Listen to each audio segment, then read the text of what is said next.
Shabbat Shalom. I'm speaking to you just having returned from the Aleph Kala, which is the annual gathering of the Jewish Renewal Movement, and this year was held in Fort Collins, Colorado. And our week included classes in Kabbalah and quantum physics and gender theory, Midrash writing, Hebrew Kirtan, Judaism and ecology, a blessing of the moon complete with telescopes, a spontaneous Black Lives Matter demonstration, and a conversation about how to create a transformative Judaism. And after all that, even though we were all exhausted, we celebrated a warm and gorgeous Shabbat. And a whole troop of people had put on angel wings. Now, I'm not joking, like real angel wings. And they went around offering blessings to people. Like you couldn't go 100 feet without being blessed by an angel. And we went into the huge room where everyone was davening. There were about 500 people. And I was sitting in the balcony, which had a glass wall. And everyone on the ground floor began looking at me. And I looked up and I discovered that there was an angel hovering over me with these huge wings. And after that, the angel, who happened to be Rabbi Razel Raphael of Philadelphia, flew off to wave and spread her wings over the whole community. It was quite memorable. And I'm remembering this angel of blessing tonight because in our parashah there is an angel that's a little scarier. So our parashah, Balak, is a shift in perspective from the rest of the book of Numbers and in fact the rest of the Torah. Our Torah camera veers from the journeys of the Israelites in the wilderness and pans over to another place where there is a prophet named Balaam, who is not an Israelite. He is a prophet, that's his calling, and it's also his livelihood. And his job is to provide divination and to give blessings and curses. He has an open channel to God, it appears. And because of this open channel, the king of Moab, whose name is Balak, comes to see him. First, actually sends a delegation to see him. The king of Moab has been observing the Israelites proceeding through the wilderness. And he's worried. He sees a large group of strangers, and he is worried about how many resources they're going to consume and how much land they're going to take up. In fact, he speaks about the gathered Israelites as an it, or as a him, as a single entity, like a huge, monstrous entity. And he wants to defeat this foreign entity, and he wants Balaam's help. He knows that Balaam is an effective prophet, and his blessings and curses work. And so he sends a delegation of elders and magicians to Balaam, and Balaam receives them and says, "Wait here, spend the night, I need to talk to my supervisor." And Balaam goes to speak to God. In fact, since Balaam needs overnight to consult with the divine, it's probably in a dream that Balaam communicates with the source of life. And the message he receives, a strong message, is that he's not to go with the elders and magicians, and he is not to curse the people, because the people is blessed. It's interesting that the divine does not say they should be blessed, but they are blessed. So this is already the fact. Balaam receives this download of the divine reality in which the freed Hebrews are already blessed, and they can't be cursed. And Balaam dutifully relays this message, but the king doesn't accept it. And this time the king himself goes at the head of the delegation to speak with the prophet and offers him a large reward if he will curse the people. And Balaam says, I can't take a bribe to curse this people. I can only do what God wants of me, but stay the night. I'll ask again just to be sure. And this is where our doubt about Balaam's character has to start to come in. Because if he already knows what God said, why is he asking a second time? Might it have something to do with a large reward he's just been offered? It's as if he's hoping that reality will be altered, that the nature of the world will be altered so that he can materially benefit from cursing the Hebrew people. Balaam's choice to inquire a second time reminds us of when we incline toward a false worldview in order to benefit ourselves. Balaam is still plugged into what God has told him is the truth, but he's wondering if there may be some wiggle room. And God seems a little miffed. In fact, the divine presence allows Balaam to go with the king and his dignitaries, but nevertheless wants to teach him a lesson about reality. And this lesson takes place in a kind of dreamscape. Suddenly, Balaam, riding in the morning, is not with a large delegation of king and magicians and elders, but he seems to be on his own with a donkey and 2 servants, very much like Abraham and his donkey and 2 servants. And suddenly the donkey swerves off and into a field. This is presumably an undignified scene. Balaam is very angry. The donkey has seen an angel with a fiery sword standing in the path. Balaam, the great prophet, can't see the angel. He beats the donkey to make her go back onto the road. He doesn't appear curious about what she can see that he can't.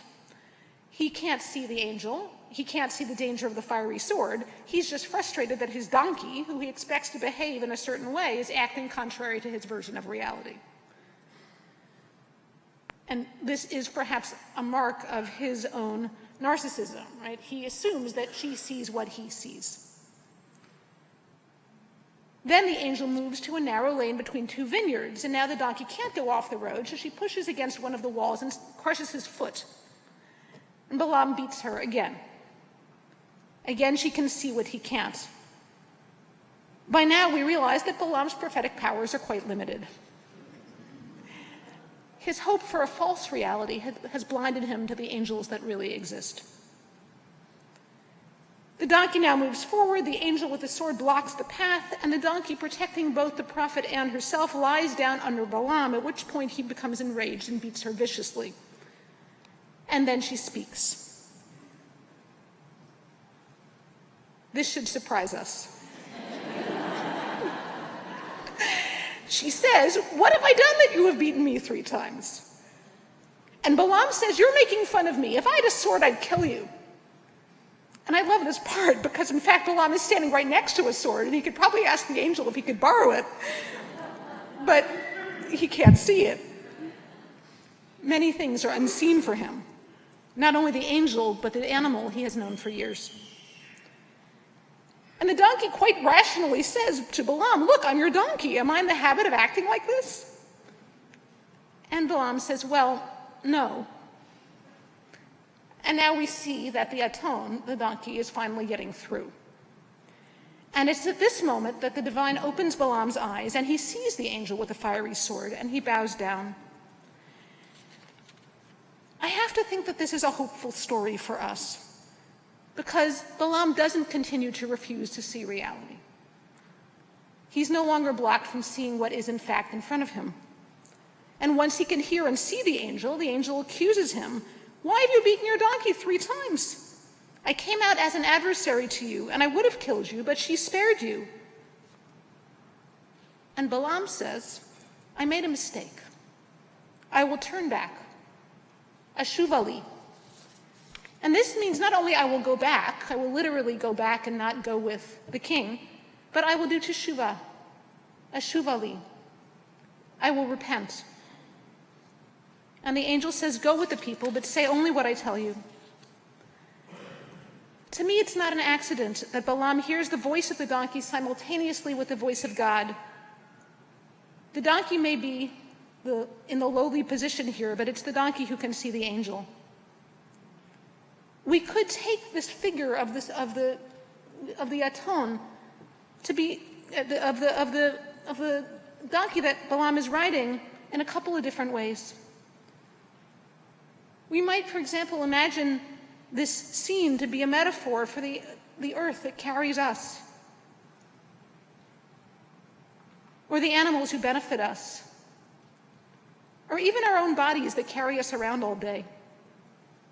All those bodies we think do not speak, but they do speak, if we would listen to them. And if we read the story that way, it can remind us of all these supposedly unspeaking beings and even our unspeaking planet, that really tells us so much, that speaks, and that we need its wisdom. Alternatively, in a different reading, we might take the donkey as a symbol of any person or group of people who we force to suffer for our own benefit. And if you read it that way, you could see the parasha as a kind of liberation theology. It's the suffering one who receives revelation.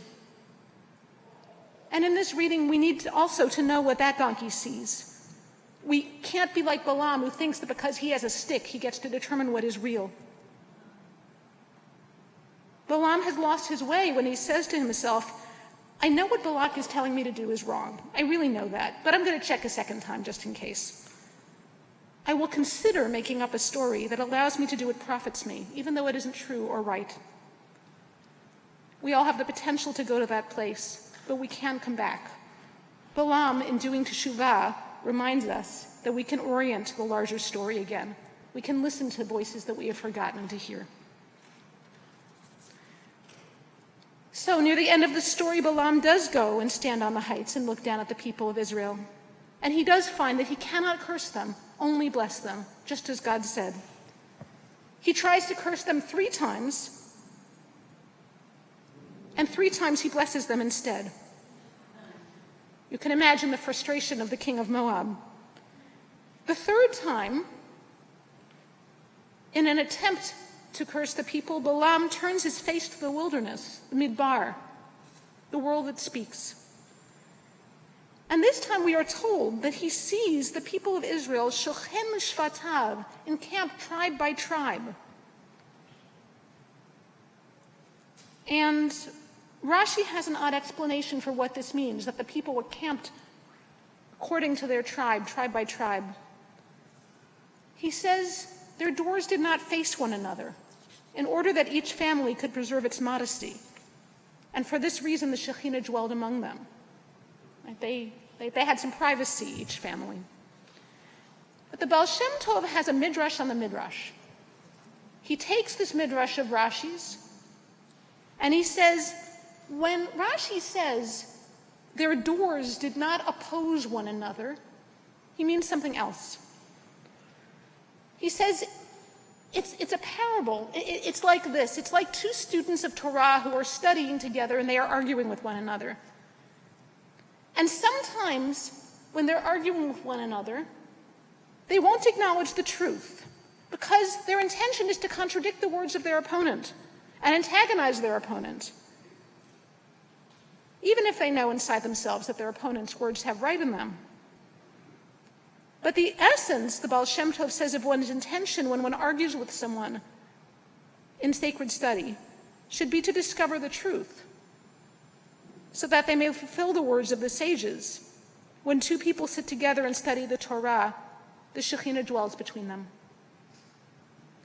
So this teaching of, in the Baal Shem Tov's mind, this teaching of Rashi is that that Balaam blesses the people because their doors do not oppose one another, actually means that the tribes don't seek to antagonize one another for the sake of being right, but rather to understand the world together.